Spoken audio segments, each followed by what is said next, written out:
R$ 400. E um que está no arqueólogo português, que são as moedas portuguesas de ouro carimbadas ou cravejadas nas Índias Ocidentais e no continente americano.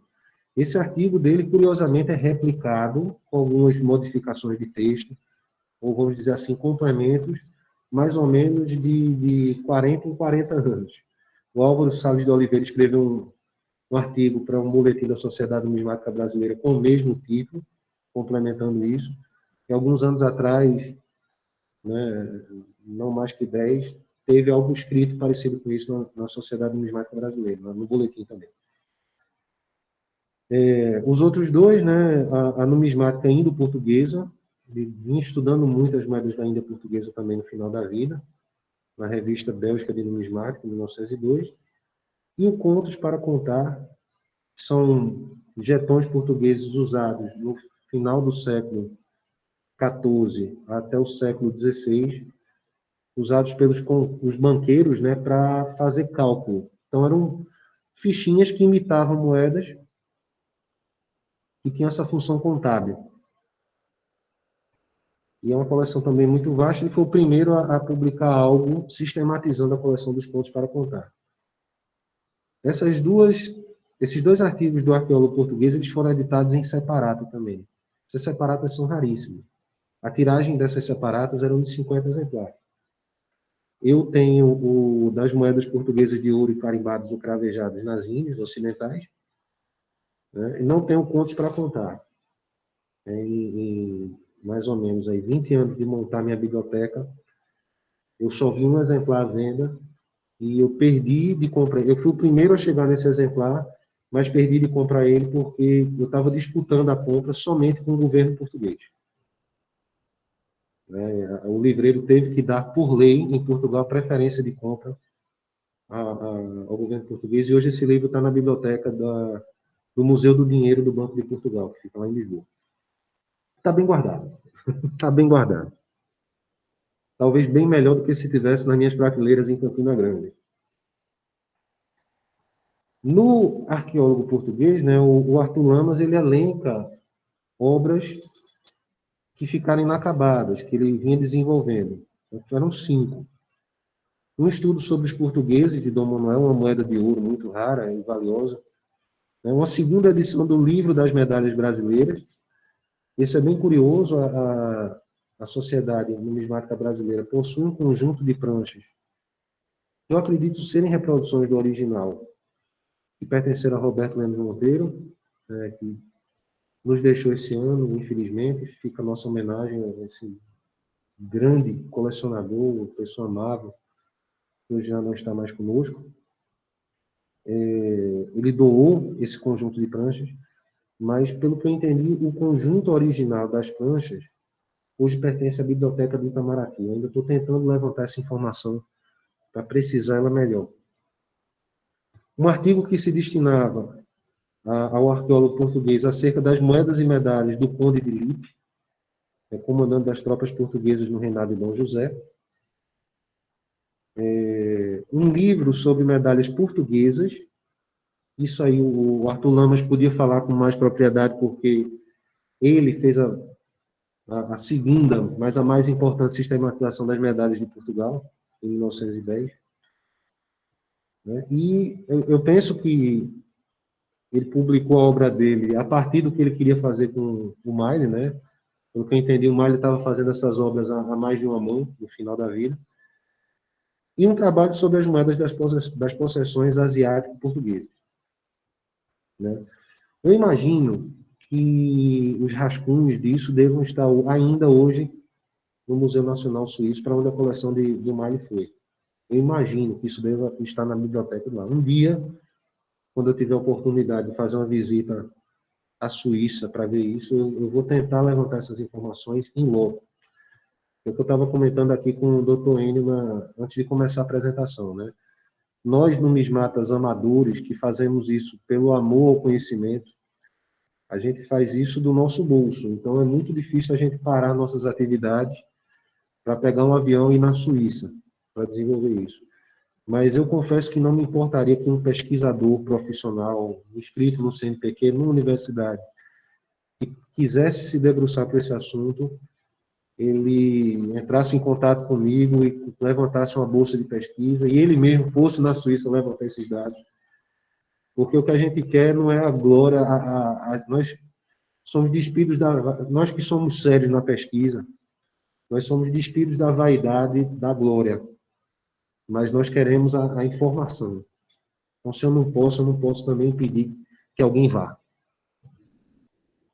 O bonito está nisso, né? É saber que você ajudou a informação a aparecer. E no final você vai ser reconhecido sempre. Mesmo que isso, seu nome não vá na capa do livro. Mas alguém vai saber que você estava lá junto. Certo? Então, isso está na minha veia de professor. Conhecimento é para a gente distribuir, não é para a gente guardar. E o destino da coleção para a gente poder fechar. Para deixar vocês com sono. Né? Hoje a coleção do Will Smiley, ela está dispersa em 3 toninhos. Né? A boa parte dessa coleção está no Museu do Centro Cultural do Banco do Brasil, no Rio de Janeiro. Algumas dessas moedas estão expostas. É possível identificar isso. E eu vou explicar como é que elas chegaram lá. Outras no Museu Histórico Nacional. Algumas estão no Museu Histórico, no Museu de Valores do Banco Central, lá em Brasília. Um museu muito bom, muito bonito, muito organizado. Mas não por doações de colecionadores. Entraram em coleções e de coleções foram para lá. E coleções particulares. Tem muita gente hoje que tem moeda do Will Smiley na coleção. Eu tenho 2. Eu conheço pessoas que têm moedas do Smiley. E eu vou mostrar imagens disso para comprovar. Algumas estão em museus, outras estão nas coleções. Mas vamos lá. Ele morreu em 1907 e sem descendentes, né? A única herdeira era a esposa e alguns sobrinhos, né? Família grande, foram 10 filhos dos pais dele, 9 irmãos. Né? Ele deixou em testamento, que a coleção deveria ser doada, fechada na sua integralidade ao Museu Nacional Suíço. Essa coleção ela tinha 3.505 peças, uma coleção enorme. Né? Um relato que eu vi na revista da Spink, né? Falava que estaria entre as 5 maiores do mundo, e possivelmente seria a terceira maior coleção particular existente em quantidade de peças naquele período. Essa coleção era composta por 474 moedas de ouro, 670 moedas de prata, 1.723 moedas de cobre e bronze. Uma coleção robusta, né, doutor Enio? Bem grande. 248 moedas de níquel e outros metais, 390 medalhas, 13 de ouro, 108 de prata, 223 de cobre e 46 de outros metais. Além de 1.104 cédulas e condecorações recebidas por Mali durante a sua vida. Ele foi condecorado em Portugal, na Itália, no Brasil, né, pela obra dele, e foi reconhecido internacionalmente.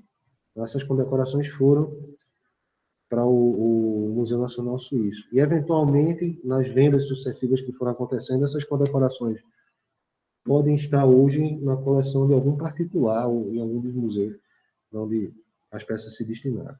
Houve ainda uma segunda doação, em 1910, pelos herdeiros. A primeira foi feita por ele em testamento, a segunda foi feita pelos herdeiros, de 32 moedas de ouro e 1.622 medalhas. Uma coleção muito grande, muito robusta.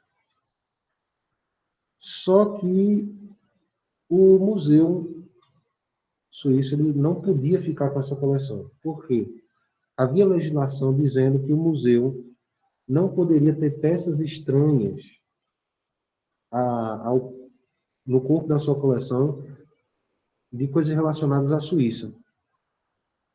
Então, aquela coleção dentro do museu era um objeto estranho. Ela não fazia sentido ali. E o que é que ocorreu? Com a autorização da família, a coleção foi sendo vendida em parte. Então, boa parte dessas vendas foi feita através da firma de Schumann, né, a Jack Schumann, de Amsterdã. Houve a primeira venda em 1910.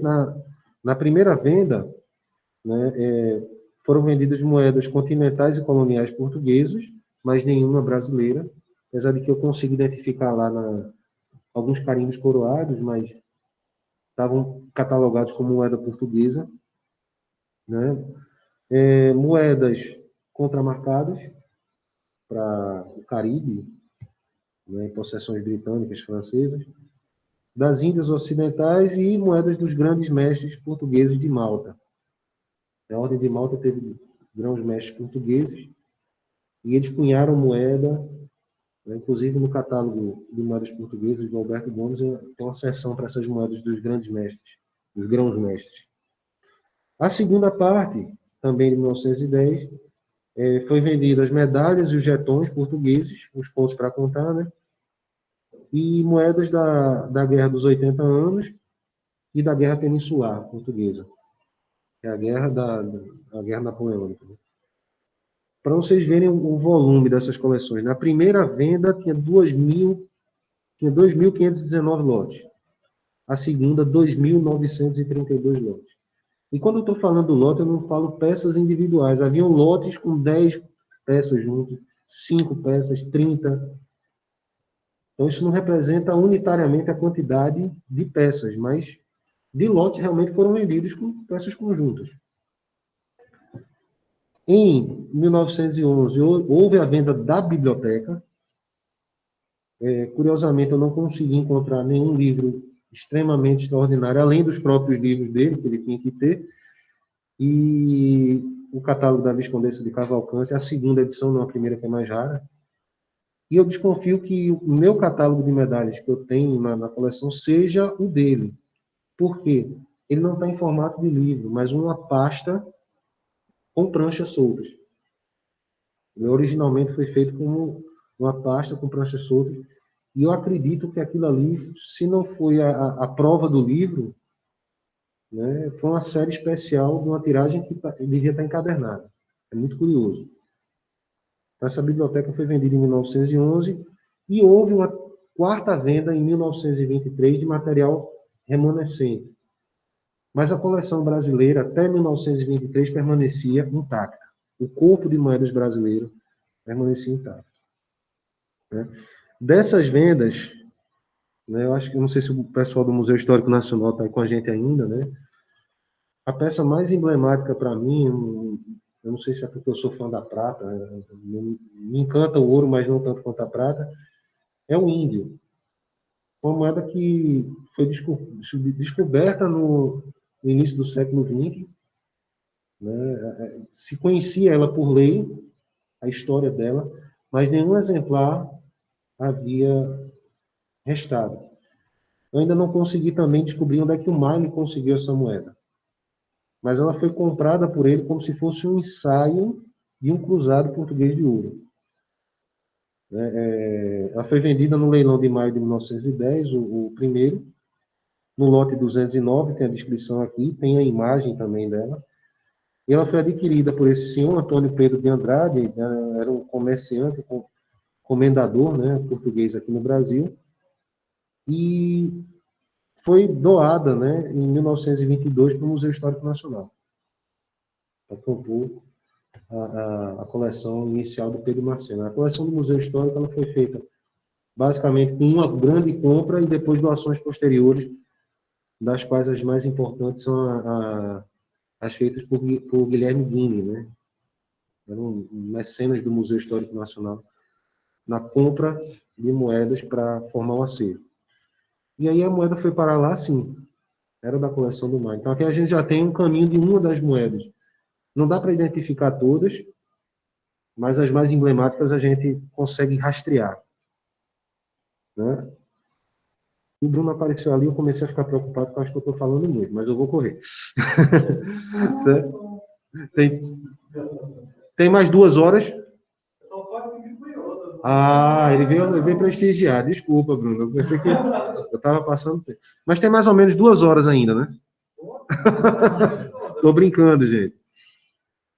Então, em 1919, teve uma primeira tentativa de venda para o governo brasileiro, né?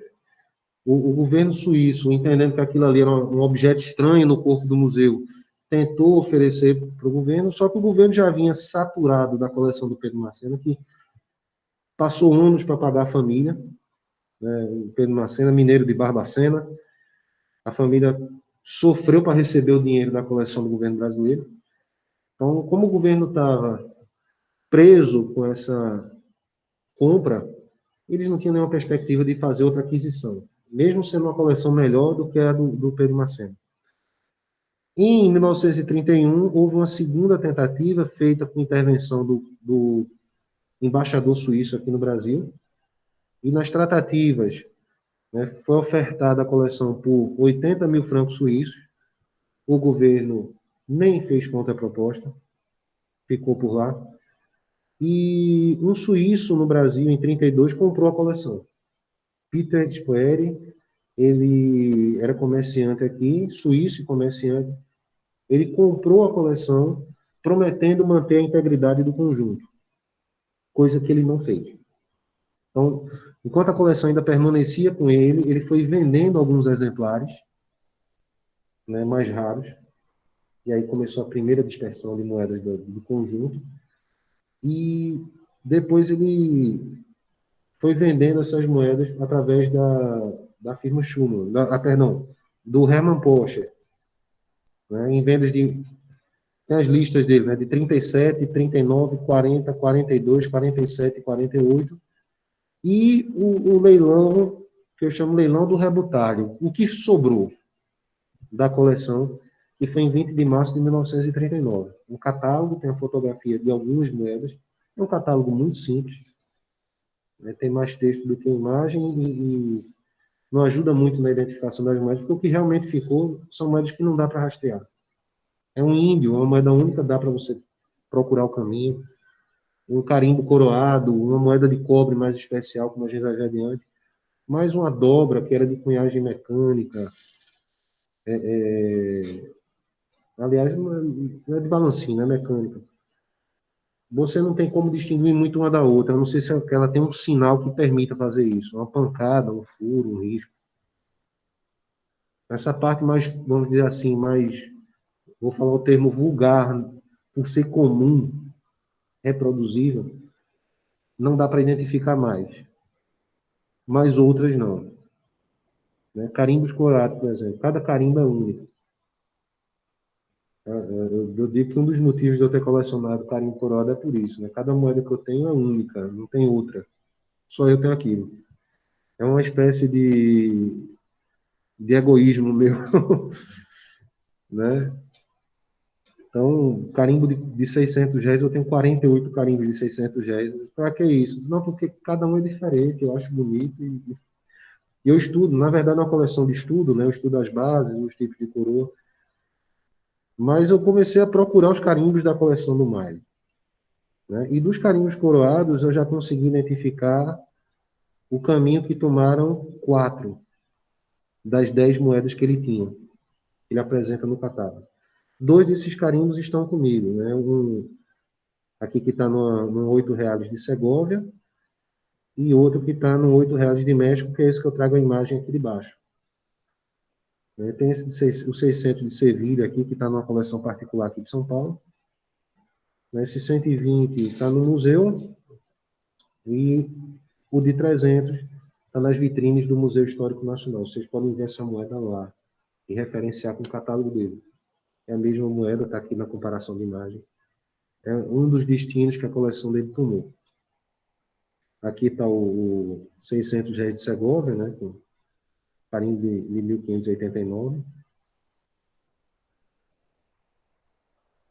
Aqui tem uma moeda de 2 macutas, ela pertence à coleção de Gilberto Fernando Tenor.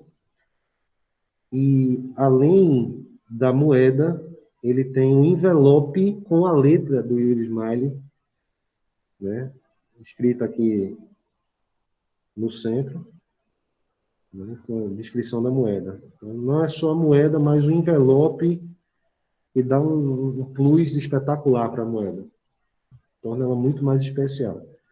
Eu lhes digo que eu preferia ter o envelope do que a moeda. Eu tenho cartas, eu tenho manuscritos, eu tenho muita coisa dele, mas eu queria o envelope. Isso aqui é a essência do numismata, né? A letra dele, de uma moeda da coleção dele, dizendo isso aqui era meu. Você consegue ligar aí. E temos uma moeda que está se tornando famosa, né, Rogério? As moedas de 1825 do Pará, o Edil Gomes, que eu costumo chamar de Indiana Gomes, né, e o Rogério Bertapelli escreveram um livro desvendando essas moedas, descobriram que é que, como o Raul da Costa Corvée, né, descobriu o índio lá na década de 30, né, o Bertapelli e o Edil Gomes descobriram que essas moedas, elas, se não oficiais, pelo menos oficiosas, elas têm fundamentação legal. Né? E uma dessas moedas hoje está também numa coleção particular. E vê que bonito, dá para pegar a foto dela lá no catálogo e referenciar. Né? O Maile desconfiava que essas moedas eram de Pernambuco. Né? Achava que esse P era de Pernambuco. Ele não conseguiu imaginar que isso era do Pará. Né? E eu acho que, assim, existem outros exemplos de moedas, né? Você consegue identificar por aí. Eu lanço uma caça ao tesouro aqui para vocês. Os livros do Maile, boa parte deles estão digitalizados. Quem for mais curioso e quiser procurar, quando for algum museu, né, como o Museu Histórico Nacional ou o Centro Cultural Banco do Brasil, ou quiser ver nas suas coleções, procurem, porque uma das coisas que eu penso nessa pesquisa que eu desenvolvo, possivelmente um dia pode virar livro, é montar boa parte desse catálogo, né, ou reproduzir esse catálogo em português, trazendo as imagens das moedas hoje e referenciando a coleção. Aí a gente ia saber onde é que a coleção está, né? Ainda dá para reconstruir parte disso, como eu tentei mostrar aqui nessa apresentação. Quem quiser se aprofundar mais, né, tem 3 livros aqui, muito que eu apresentei aqui foi fruto de pesquisa direta, não tem nos livros, né, foi pesquisando arquivos, trocando e-mail com o pessoal na Suíça. Mas tem 3 livros que eu acho muito interessantes, né? Aliás, 2 livros e um artigo, que é o Catálogo do Ouro em Pó em Barras, onde o Maile ele fala muito da questão das vendas. O Maile participou dessa, ou o Prober participou dessas vendas, da coleção do Maile. Ele trabalhava com o Hermann Porsche e ele ajudou a vender essas vendas, escrever e vender elas. Então ele viu de perto esse movimento. É uma fonte primária maravilhosa para informações. Não é um catálogo simples, né? É fácil de encontrar, nem barato, mas ele vale a pena para tentar entender essa história. Tem um livrinho do Arnold Wildeberger, né, que escreveu para a coleção de estudos baianos, né, em 1982. É um livro de uma série da Universidade Federal da Bahia. Tem o Smiley, pai da numismática brasileira.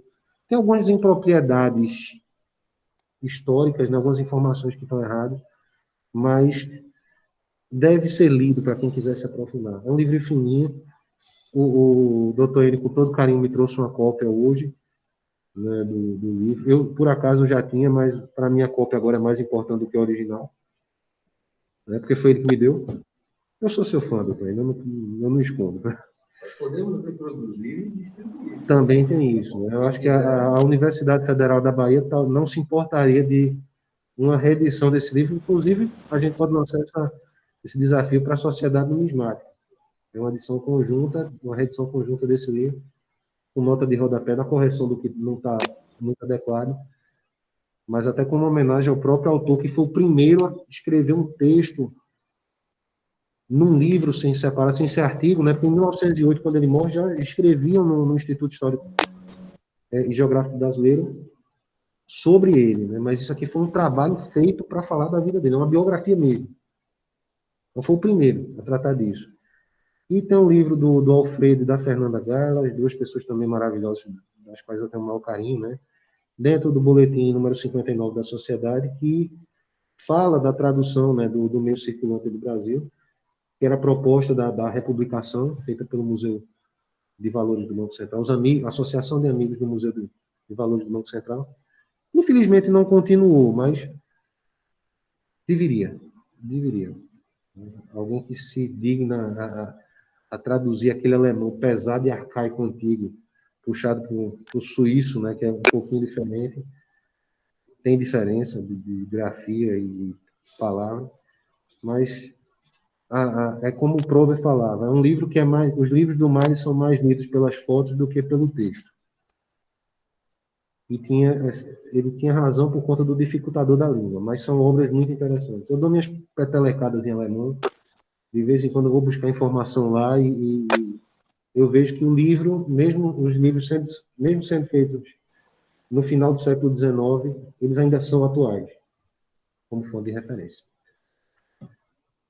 1h30, né? Muito obrigado pela atenção de vocês que estão aqui presentes, meus alunos do curso de Fundamentos de Numismática, né? O Diego, o Vantuil e a Adriana, meus amigos aqui, o Sandro, o Dr. N e o Rogério. Eu vou tirar a apresentação aqui para ver. Deixa eu só tirar a apresentação para ver, tá? Tem...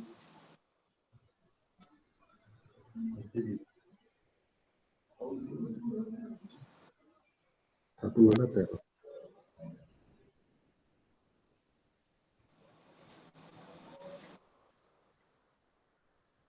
Eu fiquei um pouquinho assustado aqui que eu vi o microfone bloqueado. Parar a apresentação. Mas funcionou. Né? Tem aqui Parar a apresentação. Não, ainda não. Não. Você... Não. Aí. Pronto. Eu vou fechar. Tá apresentando, você tem que...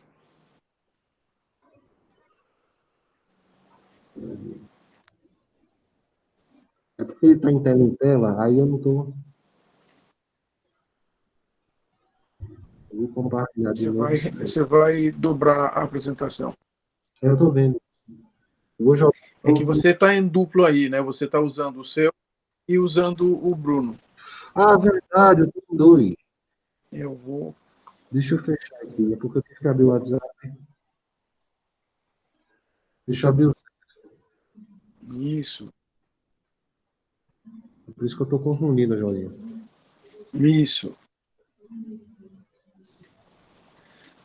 Pronto. E você está com o som aberto dobrado. Cancela, assim, fecha a apresentação aí do Bruno. Uhum. Deixa eu fechar a janela. E, bom, de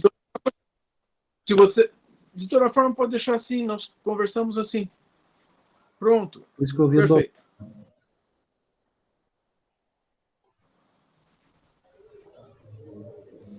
Você confundiu aqui agora. Alberto. Professor Alberto. Agora está interrompido, pronto. Obrigado pela apresentação. Você trouxe uma série de informações importantes, porque assim, nós conhecemos um pouquinho a trajetória desse personagem que é muito importante para a numismática brasileira. É uma coisa, quando você começa a contar a importância que vem para a numismática, porque afinal de contas ele não só estudou, mas também publicou, e o quanto as coleções que ficaram com partes da coleção dele se tornaram importantes exatamente porque as peças originais, de alguma forma, tinham um outro significado. Ele, pelo jeito, elegia peças para produzir o estudo. E você mostrou isso também, o quanto também é importante até guardar o envelopinho de um colecionador famoso é importante, porque ali nós temos informações de primeiro grau, e não informações de segundo grau. Muito bom, Alberto. Olha, é sempre um prazer estar ouvindo você, e agora esperamos você ter esse texto escrito para a gente poder publicar na próxima revista Numismática Brasileira. Exatamente. A próxima sai em junho. Essa palestra, ela é parte de um texto que vai ser publicado nos boletins, né? Foi prometido lá ao Bruno e a você, Oswaldo, que esse texto está sendo desenvolvido, vai ser feito. Eu estou levantando mais informações para fechar. para fechar lacunas, né, de algumas coisas que vão faltar para poder montar isso, mas isso vai ser publicado com essas imagens que eu coloquei, mais imagens também, mais referências, para deixar a coisa mais publicável, né? Uma coisa boa para os nossos amigos numismatas. Pronto.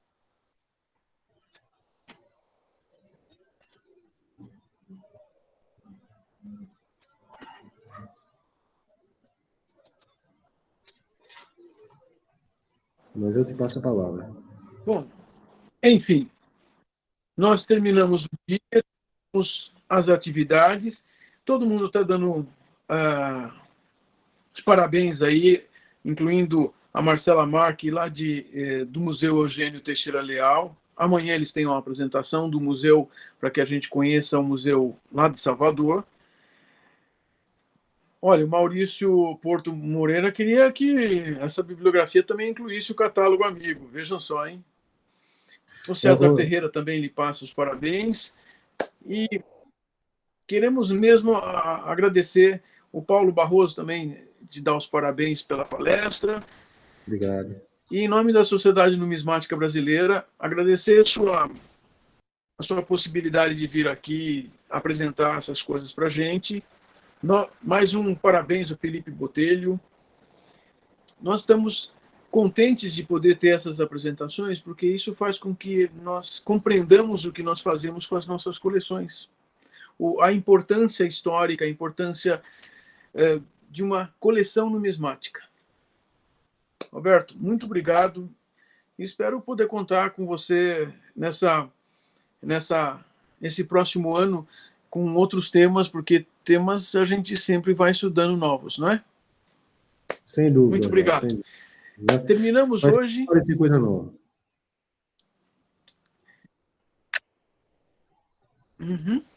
Terminamos hoje, nesse final de tarde.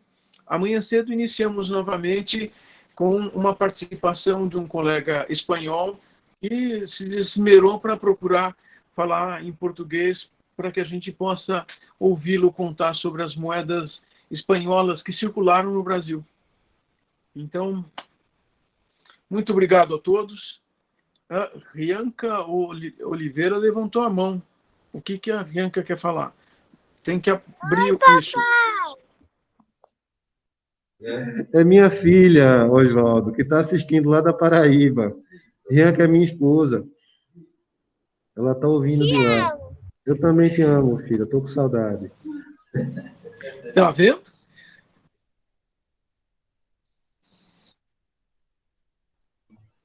Tem fãs por aí espalhados ouvindo você. Não é só os seus alunos,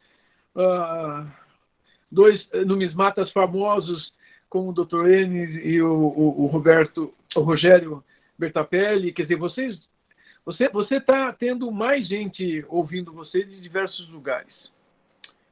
Bom, novamente, obrigado. Vamos terminando esse nosso dia de hoje, mas lembrando então, amanhã cedo reiniciamos às 9 horas. Repassei o link aqui no chat. Vou repassar o link nas listas de discussão e nos grupos do WhatsApp amanhã cedo. E nós vamos ter mais coisas interessantes amanhã. Boa noite para todos e bom descanso. Posso fechar, Jorginho?